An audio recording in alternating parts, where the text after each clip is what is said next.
The reality is, the real story here is not that this case isn't going to fizzle. It's going to blow up on them. The real question is what we talked about before. There's a lot more to what they did that nobody knows about yet. I know some of it. A lot more to the obstruction of justice, to the collusion, to the fake dossier. Oh, I know a lot. Trying to bring Steele back in after he was completely discredited. And then feed it to Mueller. Yeah. And Mueller is going to have a lot to answer for. President Trump's attorney, Rudy Giuliani, last night right here on this program, describing how Mueller's case is, quote, going to blow up in the special counsel's face. Somebody's been saying that for a little while. The host of CRTV's Levin TV, right here, Sunday night, 10 Eastern, the #1 show on Sunday night on cable news. It's the great one, Mark Levin.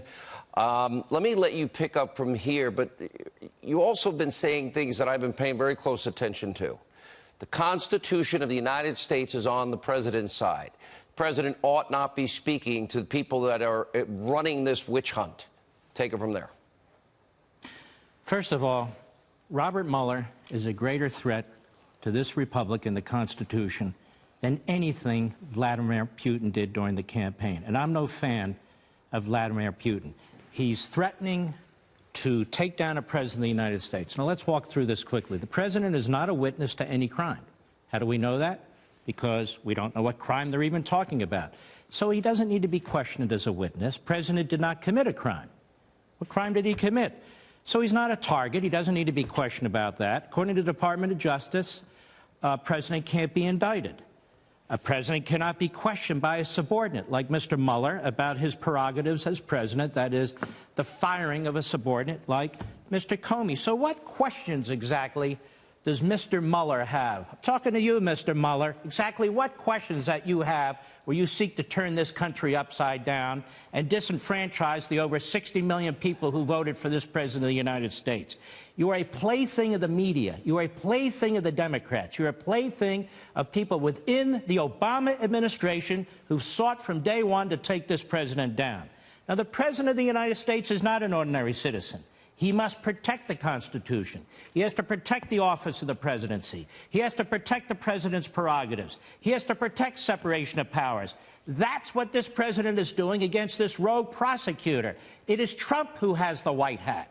It is Mueller who has the black hat. And the president's lawyers, should this go to court, are going to have a fantastic opportunity to expose Mr. Mueller, to question Mr. Mueller, to question where does he have his constitutional power under the Appointments Clause, to question him about whether he thinks a president can be indicted even though the Department of Justice says no, to question him to explain why, despite public report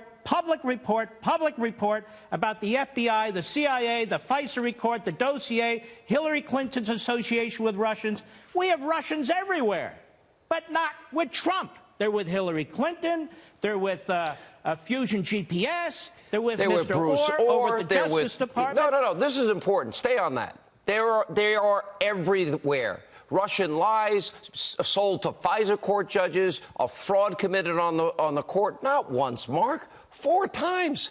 Lies spread purposely to the American people. That sounds like the former Soviet Union, Mark Levin.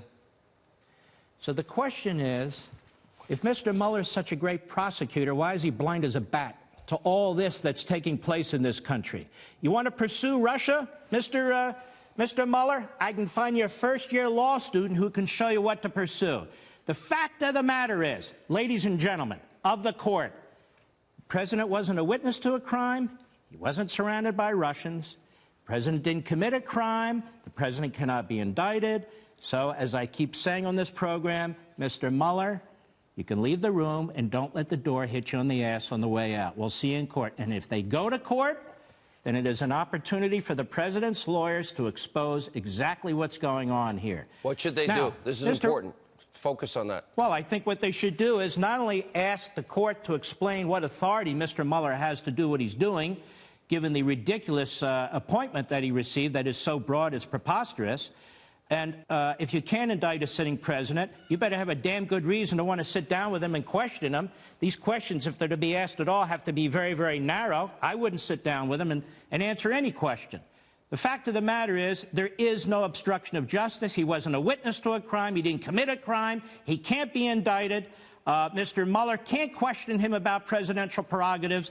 So what the hell is the point of this whole thing other than to set him up for impeachment because the Democrats and the media want to remove a president who was elected by over 60 million people to disenfranchise all of us? What's the point of this other than that? That's why we call you the Great One. Mark Levin, thanks for being with us. Don't forget, Life, Liberty, Levin, every Sunday night, 10 Eastern, #1 show on cable that night. Don't miss it.